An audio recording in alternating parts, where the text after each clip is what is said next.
안녕하세요. 언론의 뉴스들이 매우 위험하게 무섭게 묘사하고 있는 것 같습니다. 현실화되는 깡통 전세의 공포라고 합니다. 전세가보다 낮은 금액에 거래가 되는 것들이 속출하다고 합니다. 이런 일이 계속 벌어지면 강남의 주요 아파트 단지에 전세 가격이 어쩌면 매매가가 될 수도 있겠다는 생각도 해봅니다. 가격이 역전현상이 속출하고요. 집을 팔아도 보증금 마련하기가 어렵다고 합니다. 전세자금 대출이 그동안에 전세값을 떠받들었고 그 높아지는 전세값 때문에 집값이 같이 올라갔었습니다. 이제는 저 전세자금 대출을 한도를 줄여야 된다라고 주장하고 있습니다. 맞습니다. 이전 정부 때 전세자금 대출이 너무 심했죠. 청년들의 주거복지를 지원하겠다며 청년들에게 대출 이자를 매우 낮게 책정해서 대출을 많이 받을 수 있게끔 해줬습니다. 그 때문에 당연하다는 듯이 대출을 받았죠. 사회생활을 각 시작하는 초년생들에게 대출을 권했다라는 겁니다. 대출을 권하고 그들이 빚을 당연하게 생각하게 만들었습니다. 신용카드 손에 쥐어준 거하고 똑같죠. 신용카드 쓰면은 이런 혜택도 있고 저런 혜택도 있다. 그러니까 신용카드 쓸래? 이렇게 얘기한 거하고 비슷하다라는 겁니다. 전세자금 대출 해주면서 청년들을 위한다라고 엄청 자랑질했죠. 근데 잘 살펴봤더니 청년들을 도와준 게 아니라 청년들을 빚쟁이로 전락시킨 겁니다. 그리고 그 청년들의 빚을 이용해서 부동산 시장을 떠받들었었죠. 문재인 대통령, 문재인 정부를 제가 많이 비판하는 게 이런 것들 때문입니다. 전세자금 대출을 부풀리고 부동산 실거래가 시스템을 무력화시킨 그들을 내버려뒀기 때문에 문재인 정부, 문재인 대통령이 끝까지 욕을 먹는 거고, 저는 감히 말씀드리건대 김영삼 대통령이 IMF를 불러들인 장본인이라고 기억이 되듯이 문재인 대통령은 대한민국 건국 이래 최대의 부동산 거품을 만든 원흉이라고 아마 많은 사람들이 기억할 것 같습니다. 이렇게 말씀을 드리면 너무 과하다. 문재인 대통령은 그런 사람이 아니다. 전 세계적인 저금리 때문에, 유동성 때문에 그랬다. 이렇게 얘기하는 사람도 있습니다.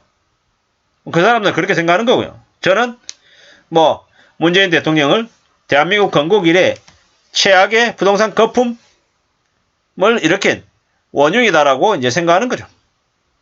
이랬건 저랬건 간에 지금 현재 부동산 시장이 많이 침체되고 있는 것 같습니다.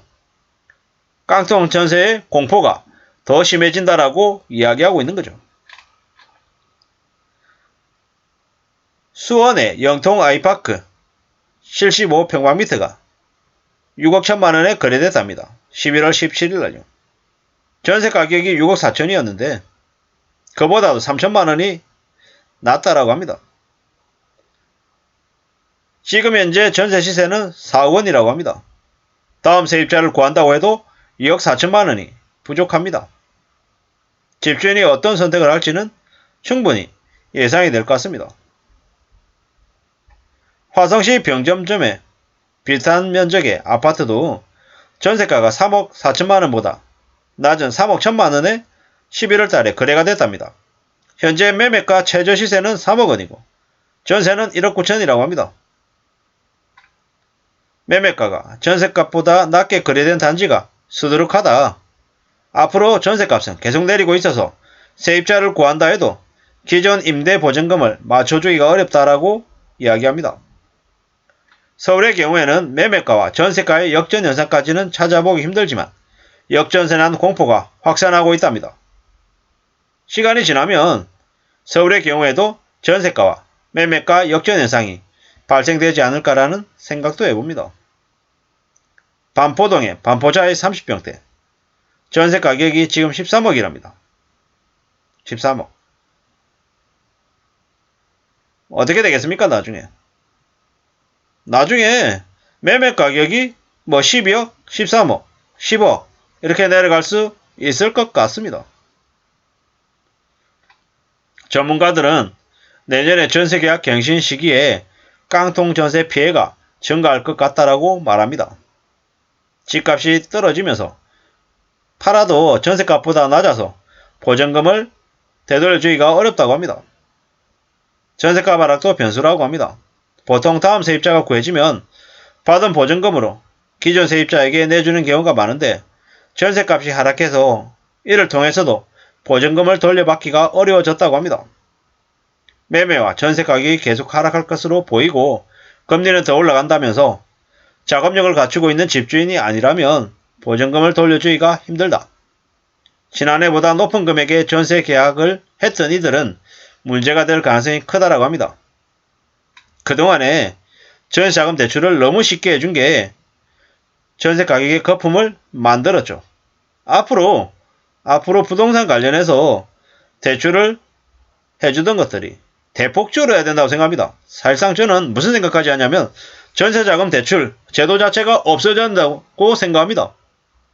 돈이 없으면 월세로 시작하고 돈이 적으면 좁은 주택에서 출발하는 게 당연한 겁니다.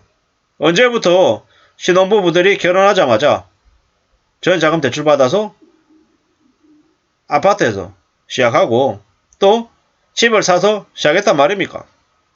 우리의 부모들, 우리의 선배들 단칸방에서 시작하고 또 매우 빡빡한 상태에서 가정을 꾸리고 자식들을 낳아서 건사하는 일들이 과거에 있었는데 지금은 그러한 것들을 구질구질하게 취급하고 집 없는 거지라고 얘기하고 200중 300중이라고 얘기하면서 너무 우습게 생각했습니다. 야, 요즘 시대에 아파트 분양 안 받고 구질구질하게 사느냐고. 빚은 능력이다. 빚도 낼 수 있는 게 능력인 거고 빚을 잘 이용해야 자산을 쉽게 불릴 수 있다. 이렇게 많이 얘기했습니다. 지금은요. 지금 와서는 전세를 이용해서 집을 사는 갭 투기 이런 것들을 했던 철부지 2030들이 대거 궁지로 몰리는 시기가 왔습니다. 그동안에 너무 많이 우습게 생각하고 너무 쉽게 생각했던 거죠. 살아가는 게 쉽던가요? 만만하던가요? 절대 그렇지 않죠. 역전세, 역월세 공포가 점점 부동산 시장에 확산되고 있는 것 같습니다. 그러면 어떻게 되겠습니까? 이제 무리하게 집을 여러 채 가지고 있는 집주인들이 힘들어지는 거죠. 그들이 버틸 때까지 버티다가 나중에는 전세가격보다 더 낮은 매매가로 집을 던질 수밖에 없다라는 겁니다. 그것조차도 안 하고 버티고 있다가는 어떻게 됩니까? 은행을 통해서 경매 처분 당할 수 있음을 잊지 말아야 될 것 같습니다. 세상에 내 뜻대로 되는 게 잘 없더라. 함부로 욕심부려서는 안 되겠다. 라는 걸 이 뉴스가 알려주는 것 같습니다. 이상입니다.